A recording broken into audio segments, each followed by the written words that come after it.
సన్నిధి ఉండడము, ఇలాగ వాక్యము వినుచుండగానే ప్రజలు స్వస్థత పొందడము నేను చూచినాను. అది నా సాక్ష్యము. ఇది ప్రభువు చేసిన ఘనకార్యము.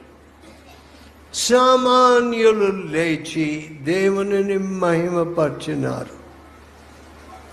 ఇప్పుడు మన ప్రజలు నా దగ్గరికి వస్తున్నారు. ఏమని? అయ్యా, ఈ వ్యాధి వచ్చింది, ఆ వ్యాధి వచ్చిందని. నా దగ్గరికి ఎందుకండి రావాలి?